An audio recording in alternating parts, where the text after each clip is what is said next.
영화 암살은 바로 이 김원봉과 김구가 함께 세운 암살 작전, 조선 주둔군 사령관과 친일파 제거 작전으로 시작합니다. 이 작전을 위해서 선발된 인원들을 소집하기 위해 안호균, 이청천 한국독립군 제3지대 저격수, 황덕삼, 그 친구는 추상옥, 일명 속사포. 대한경무국 대장인 염석진이 이들의 신상 정보를 가지고 만주로 떠나게 되는데요. 이세광 대원하고 같이 가서 약산 김원봉을 만나서요. 상해 미라보야원에서.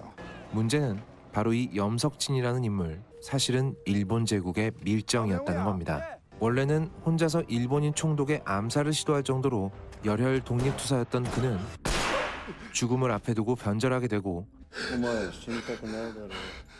그 후로 쭉 일본군 밀정으로 활동해왔던 거죠.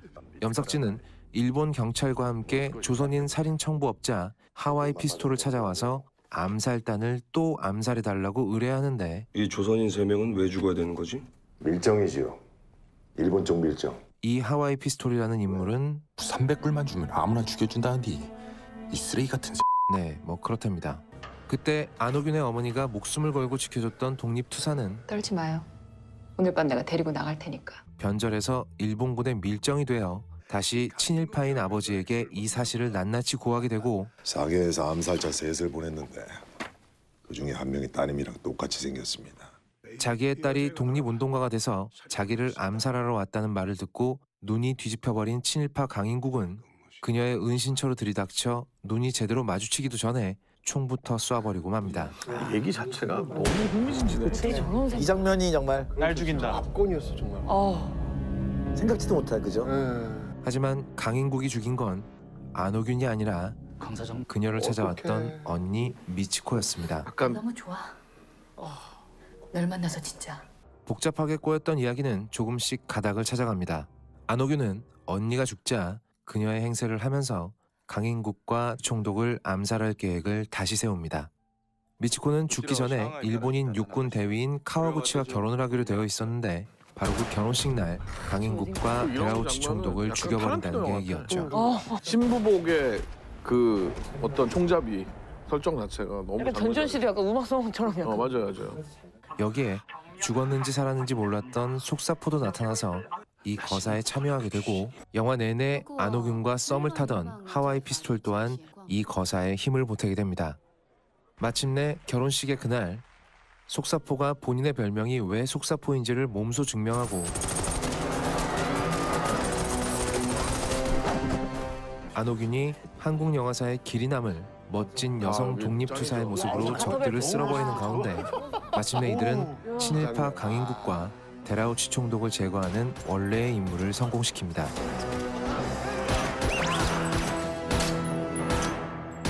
전 결혼할 때 그냥 한번 차보려고.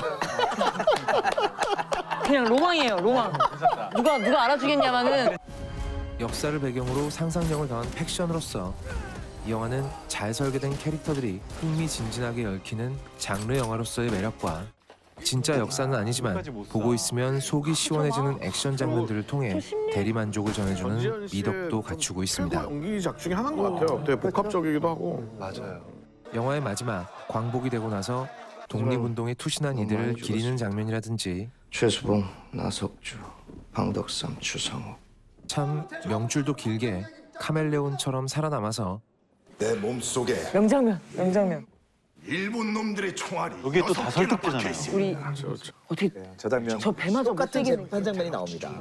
저 특수 분장이에요. 일부러 아래 이렇게 볼록하게 끝까지 사기를 치고 빠져나가는 이 배신자의 모습을 통해 실패로 끝난 반민특위를 조명하면서도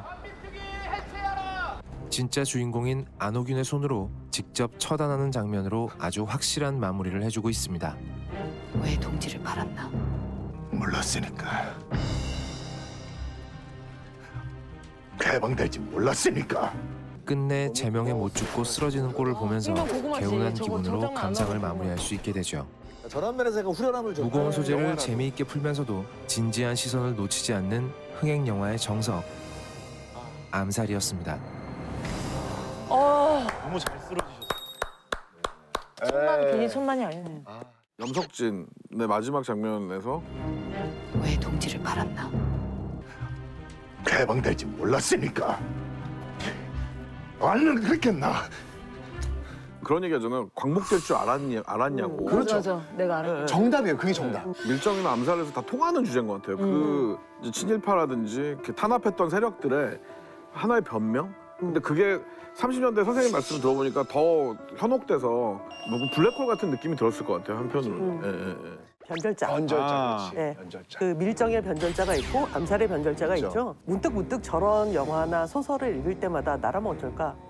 분명히 이제 저같이 약한 인간들은 마음이 약한 분명히 제일 먼저 변절하고 막 그럴 것 같아요. 심지어 막 거의 김원봉이야. 누나 쉽게 변절할 것 같진 않아요. 진짜. 어렵게 변질하면 아프다가 변절하는 거다. 쉽게 변질하는 거다. 천재다. 우리는 지나고 났으니까 정말 일제 치하에 우리를 뭐 힘들게 했는데 그- 이게 그냥 맞아요. 평범하게 있는 일본말 쓰고 맞습니다. 너무 일상이죠. 이미 선악의 구분이 없어진. 그래서 중요한 건 변절할 것 같아요. 할 수 있습니다. 근데 중요한 건 그 뒤인 것 같아요. 해방된 이후에 그것을 어떻게 처리하느냐가 중요한 건 변절한 사람 때문이 아니라 그 이후를 살아가는 후손들인 거죠. 아, 저러면 나중에 뒤끝이 안 좋구나. 라는 거를 어떤 상식처럼 알게 만드는 사회. 김구 선생님이 말씀하셨던 부분이잖아요. 네. 염석진이 밀정이면 죽이라. 16년 전 임무. 염석진이 밀정이면 죽여라. 지금 수행합니다. 마지막에 사실은 판타지죠. 맞아요. 그 후련 가지고 싶은 거예요, 우리가. 후손들의 갈망 같은 거일 수 있는 거죠. 영화에서 남아. 네. 문종은 너에게 김내경에게 리스트에 있는 인물들을 이러한 하나하나 돌아가며 관상을 볼 것을 명합니다. 영의정 황보인 대감, 한눈 팔지 않고 한 길만을 달려온 전형적 사대부입니다. 안평대군, 워낙 섬세한 감수성을 지니어 감히 살생은 못합니다. 그리고 수양대군까지. 내리쳤다. 여기까지는 딱히 위험해 보이는 사람이 없는 것 같습니다. 수양대군은 전하를 두려워하며 결코 왕이 찬탈을 감행할 그런 그릇은 못 되옵니다. 문종이 승하한 후에 김내경은 문종의 명을 받들어 김종서의 밑으로 들어가게 됩니다. 김종서를 찾아가 도와라. 그리고 그는 여기서 자신이 얼마나 큰 실수를 했는지를 어리석은 소리. 엄청난 충격과 함께 깨닫게 됩니다. 관상의 관자도 모르는 내가 봐도 수양은 역적의 상이야. 사실 내경은 이미 수양대군이 왕위를 노리고 있는 야심가라는 소문을 익히 들었으며 수양대군과 김종서라. 그렇지. 그의 상이 이리와 같다는 소문 또한 들었습니다. 이가는 이리를 떠올리게 하는 상이라 하고 김가는 보고 있자면 호랑이가 떠오른다던데. 그런데 이런 얼굴을 봤다면 먼저 의심을 해봤어야 했죠. 진짜 수양대군은 이렇게 생겼습니다. 으르렁 다시 봐도 사실 영화가 물론 등장신이 되게 중요하지만 이게 리액션의 영화이기도 하거든요. 진짜 공포에 질린다는 표정으로 보는 송강호 씨. 남의 약점인 목을 잡아뜯고 절대로 놔주지 않는 잔인무도한 일이 이자가 진정 역적의 상이다. 이제 김내경은 어쨌든 선택을 하지 않으면 안 되는 상황에 놓였습니다.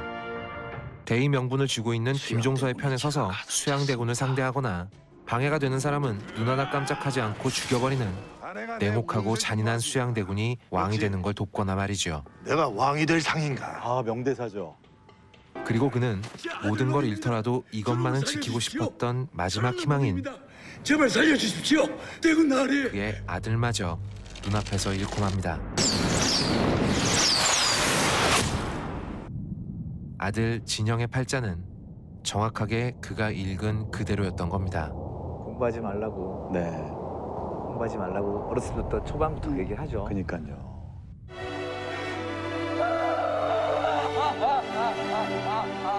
슬펐어요. 이 장면 찍을 때 이게 한 3, 4일 찍었던 것 같은데 선배님이 저 감정을 유지하려고 너무 힘드셨어요. 목이 다 쉬고.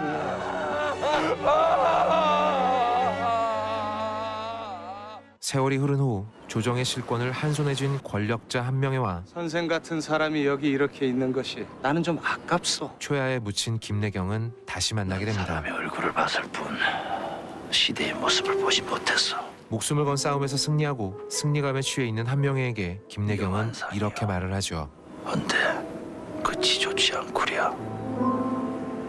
당신 목이 자리를 펼쳐요. 이 정도 약간 후련한 감도 있었어요. 김내강의 말은 한명회에게 일생 동안 잊혀지지 않는 공포를 선물했습니다. 이게 그게 최고의 장면이죠. 단순히 네. 개인적인 저주였기 때문이 아니라 아무리 높은 파도라도 끝까지 높을 수는 없다는 진리이기도 했기 때문이죠. 높이 오른 파도가 언젠가 부서지듯이 말이야. 한 사람의 관상가의 눈을 통해서 시대와 인물을 바라본 영화 관상이었습니다. 영화 한 편 다 본 것 같네요. 강력한 아우라를 뿜으면서 등장합니다. 우리 수양대 군역의 이정재 씨. 처음에 딱 등장하는 순간 입에 벌렸거든요. 그러니까 저건 뭐 저 캐스팅은 끝내줬고 그다음에 또 이정재 씨가 난 그런 연기를 할 거라고 난 처음 봤었는데. 그 의상도 되게 좋았던 것 같아요. 그러니까 뭔가 방금 전에 사륙을 즐기고 온 그러니까 그 바이킹처럼 이렇게 딱 나타난 느낌이 되게 좋았던 것 같아요. 그게 이 사람들과 차별성을 좀 주고 싶더라고요. 의상 감독님한테 부탁을 드릴 때 이제 고증이 안 맞는다고 좀 반대를 하셨었어요. 계속 빌었죠. 싫어합니다. 그래서 되게 나중에 잘 만들어졌어요. 원래 그런 옷은 약간 북방 쪽 스타일이잖아요. 네, 조선 그때는 없었다 그러더라고요. 1시간 있다가 등장하잖아요. 예. 또 관객분들은 이 부분에 대해서 좀 아쉬웠다는 분들도 좀 있었고 그런데. 근데 저는 사실 앞에서부터 계속 등장했다고 생각하거든요. 그 계속 걸어오는 데잖아요. 그렇죠, 그렇죠. 이거는 이리를 떠올리게 하는 상이라 하고. 술자리에서 누구 오기 전에 그 사람 어때 막 얘기하면 되게 궁금해지잖아요. 그럼요. 그것처럼 오히려 딱 오면 그 효과가 더 임팩트가 있었던 것 같거든요. 그리고 여기서 그게 전환이 되게 필요했어요.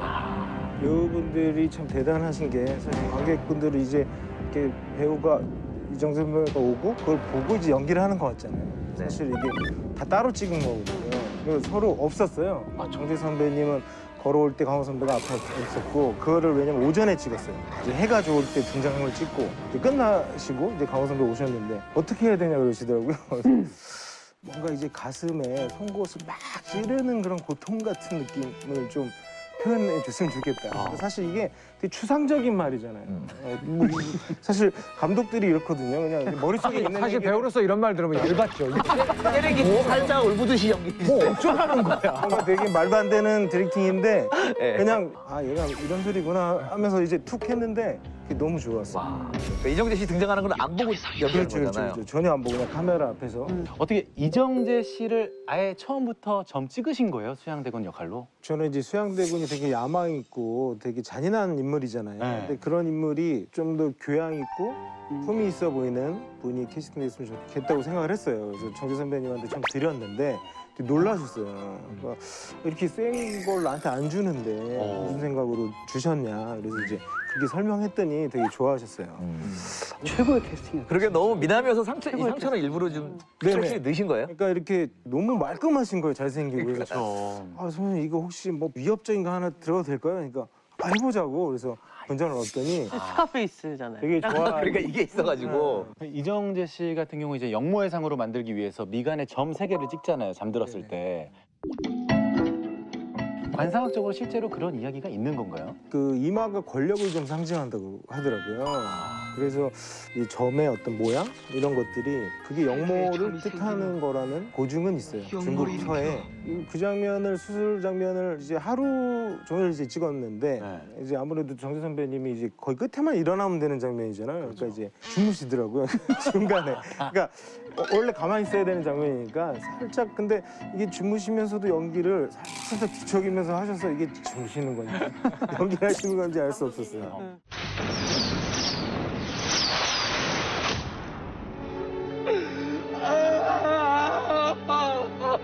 난 너를 죽여야 마땅하나. 네 공이 하도 커 살려주는 것이다. 저잔 자기 아들이 저리 절명할 것이라는 것을 알고 있었으려나. 난 몰랐네만. 못돼 처먹었잖아. 그러니까. 진짜 미워. 자기가 죽여놓고. 그래. 그 사실 이거는 정재 선배님이 그날 죽이고 다음날 가는 걸 찍어야 되는데 가면서 한마디만 뭘 했으면 좋겠는데 되게 뭐가 좀 아쉽다 이런 얘기를 하시더라고요. 그래서 저 대사가 생각이 났어요. 제가 이제 다음날 그래서 요 대사 어때요? 그러니까 선배님이 되게 좋아하셨는데 이제 저게 어떤 이 영화의 주제 이런 것들을 좀 담아내고 있다고 생각을 했어요. 그러니까 우리가 과연 운명을 해치고 있는데 이게 사실 운명 안에 있는 건지 아니면 우리가 만든 운명인지 이것에 대해서 사실 우리는 늘 궁금해하잖아요. 그러니까